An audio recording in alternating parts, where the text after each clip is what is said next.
नमस्कार दोस्तों, आज की इस वीडियो लेक्चर में हम जानेंगे कि कोई भी ड्रग्स या कोई भी दवा जो होती है हमारे बॉडी पे कैसे इफेक्ट शो करती है और कैसे वो अपना फंक्शन शो करती है।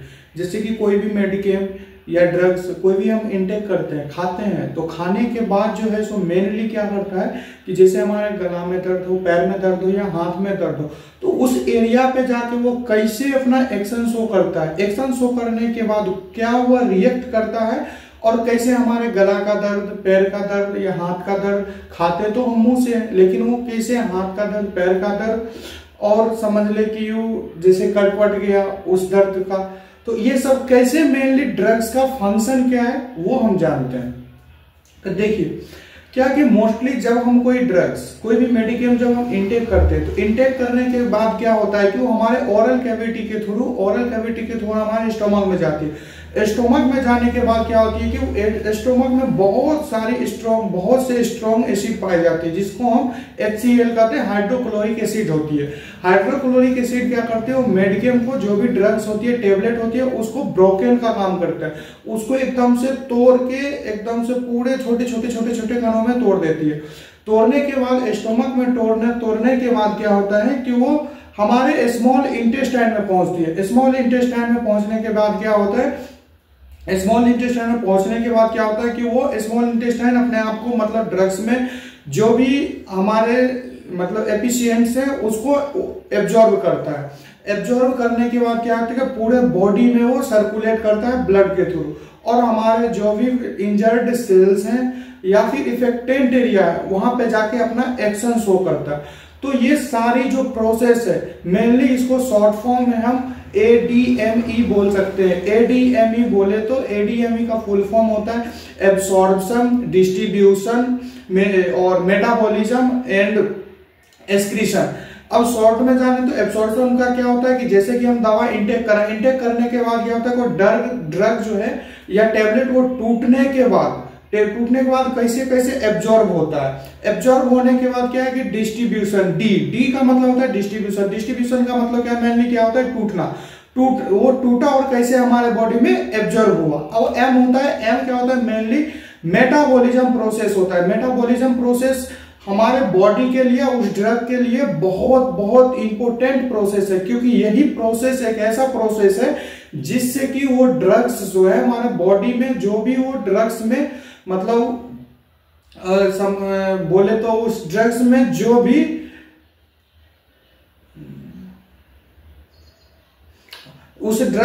भी इनएक्टिव फॉर्म में ड्रग्स है या फिर उसमें जो भी इम्प्यूरिटी है वो हमारे बॉडी से एक्सक्रीट आउट हो सके, बाहर हो सके।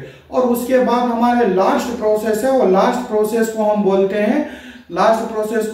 हैं एक्सक्रीशन। एक्सक्रीशन मतलब होता है कि हमारे बॉडी से वो कैसे एक्सक्रीट आउट होगा, बॉडी से बाहर हो जाएगा। तो चलिए इस प्रोसेस को हम थोड़ा सा लॉन्ग में समझते हैं। अब हम शुरू करते हैं ADME प्रोसेस। ADME प्रोसेस क्या होता है, एब्सॉर्प्शन होता है, डिस्ट्रीब्यूशन होता है, मेटाबॉलिज्म होता है और एक्सक्रीशन होता है। एब्सॉर्प्शन मतलब क्या होता है कि कोई भी टेबलेट जब हम ओरल कैविटी के थ्रू या बक्कल कैविटी के थ्रू इंटेक करते हैं, इंटेक करने के बाद हम यहाँ पे हमारे सिलेवरी ग्लैंड पाया जाता है। सिलेवरी ग्लैंड क्या करता है मेनली वो ड्रग्स में मिक्स हो जाता है। मिक्स होने के बाद वो हल्का चिपचिपा टाइप का होता है। चिपचिपा टाइप का होना इसलिए इंपॉर्टेंट है क्योंकि वो चिपचिपा होने के बाद ही हमारे ओसोफेगस के रास्ते नीचे हमारे स्टोमक तक पहुंचती है। अब स्टोमक तक तो हमारे बकल कैविटी के थ्रू हमारे ओसोफेगस के रास्ते वो स्टोमक में पहुंच गए। अब स्टोमक में पहुंचने के बाद क्या होता है कि स्टोमक में हमारे बहुत से स्ट्रॉन्ग एसिड पाया जाता है, जिसे हम हाइड्रोक्लोरिक एसिड HCl कहते हैं। ये बहुत ही एसिडिक नेचर का होता है, और एसिडिक नेचर होने के कारण हम जो भी ड्रग्स को या फिर जैसे फूड सब्सटेंस हो गए या फिर ड्रग्स हो गए, तो ये जब हम इंटेक करते हैं तो स्टोमक में जाने के बाद क्या होता है कि ये इसका ब्रोकन होता है, ये टूट जाता है।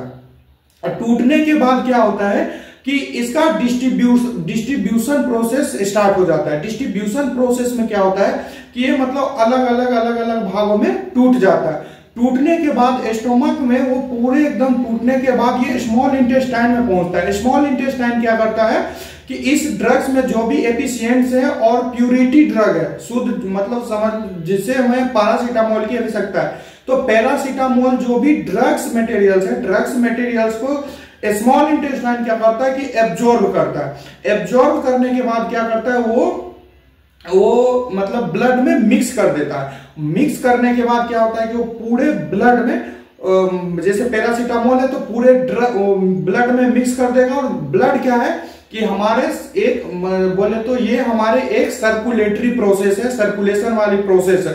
तो यह क्या करते हैं कि पूरे ऑल ओवर बॉडी में सर्कुलेट कर देती है। अब ये प्रोसेस होने के बाद शुरू होती है मेटाबॉलिज्म की प्रोसेस। मेटाबॉलिज्म की प्रोसेस हमारे बॉडी के लिए बहुत ही इंपॉर्टेंट प्रोसेस है। इसलिए इंपॉर्टेंट प्रोसेस है क्योंकि इसमें क्या होता है कि मेटाबॉलिज्म में कोई भी दवा या ड्रग्स जैसे कि हम इनटेक करते हैं, तो इनटेक करने के साथ साथ जैसे कि हम टेबलेट का रैपर खोलते हैं, रैपर खोलने के बाद वो कुछ समय के लिए भले वो सेकंड में हो या फिर मिनट में हो, लेकिन वो कुछ सेकंड के लिए वो ऑक्सीजन के मौजूदगी में आती है, जिससे उसमें मॉइस्चर आने लगती है, थोड़ी थोड़ी मॉइस्चर आने लगती है। तो वो जब हम इनटेक करते हैं तो जो हमारे प्यूरिटी ड्रग्स है वो तो स्मॉल इंटेस्टाइन में पहुंच गए, और स्मॉल इंटेस्टाइन में पहुंचने के बाद वो एब्जॉर्ब होकर पूरे ब्लड में सर्कुलेट हो गया। लेकिन जो इम्प्यूरिटी हो गया, जैसे ऑक्सीजन के साथ वो थोड़ा सा उसमें मॉइस्चर आ गया, जैसे हम उसको इनटेक करें और उसमें कुछ इम्प्योरिटी हो, तो इम्प्योरिटी में क्या होता है कि मेनली उसके लिए ये मेटाबॉलिज्म प्रोसेस होती है। मेटाबॉलिज्म प्रोसेस क्या करती है, ये लीवर के थ्रू मेटाबॉलिज्म प्रोसेस तो मेनली बहुत सारे अस्थमा मतलब वो बोले तो डायफ्राम में भी होता है, इनहेलर के लिए भी होता है, बहुत सारे हैं, लेकिन हम मेनली लीवर को लेके चलते हैं। तो लीवर में क्या होता है कि जैसे वो मेटाबॉलिज्म प्रोसेस में जो भी ड्रग्स, प्यूरिटी ड्रग्स है वो तो अपना एक्शन शो किया और वो ब्लड में मिक्स होके पूरे बॉडी में सर्कुलेट हो गया। जहां पे इफेक्टेंट एरिया था, सेल इंजर्ड था, वहां पे वो अपना एक्शन शो कर दिया।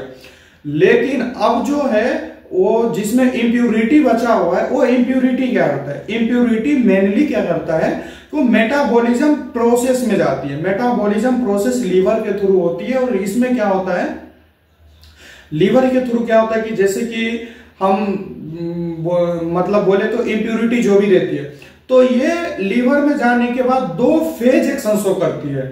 कितने फेज, 2 फेज एक्शन शो करती है। फेज फर्स्ट और फेज सेकेंड। फेज फर्स्ट में क्या होती है कि जो भी ड्रग्स हाईली लिपोफिलिक या हाइड्रोफिलिक होता है, जब भी ड्रग्स हाइड्रोफिलिक होता है वो डायरेक्ट क्या हुआ, फेज 1 से हाइड्रोफिलिक से वाटर सोल्यूबल होगा और हमारे किडनी के थ्रू वो बॉडी से एक्सक्रीट आउट इजीली हो जाएगा। लेकिन क्या है कि बहुत सारे ऐसी ड्रग्स हैं जो कि लिपोफिलिक हाईली नेचर का होता है और वो हाइड्रोफिलिक डायरेक्ट नहीं हो पाता। तो उस केस में क्या होता है कि वो फेज 2 रिएक्शन में अपना जो है इंटर करती है। फेज 2 रिएक्शन में इंटर होने के बाद वो मेनली क्या करता है कि फेज 2 रिएक्शन में जैसे वो इंटर करेगा तो उसका सबसे पहला जो प्रोसेस है हाइड्रोफिलिक से वो कुछ कैटालिस्ट या कुछ एंजाइम के थ्रू वो अपने आप को एक्सचेंज करेगा। एक्सचेंज करके वो मतलब लिपोफिलिक से हाइड्रोफिलिक होगा। हाइड्रोफिलिक होने के बाद भी उसका लास्ट प्रोसेस हाईली हाइड्रोफिलिक होगा। देन वो हमारे बॉडी से बाहर होगा किडनी के through. Metabolism process phase 1 phase 2 liver के थ्रू होने के बाद वो किडनी में जाएगा और किडनी के बाद वो हमारे बॉडी से एक्सक्रीट आउट हो जाएगा। और लास्ट का जो प्रोसेस है वो है एक्सक्रीशन।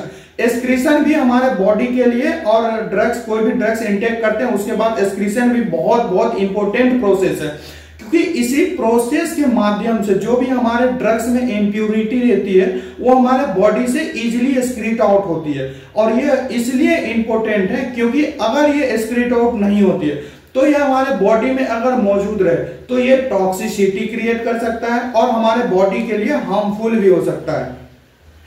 तो इसीलिए इसके बॉडी मतलब ड्रग्स का एक्सक्रीट आउट होना भी बहुत ही जरूरी है।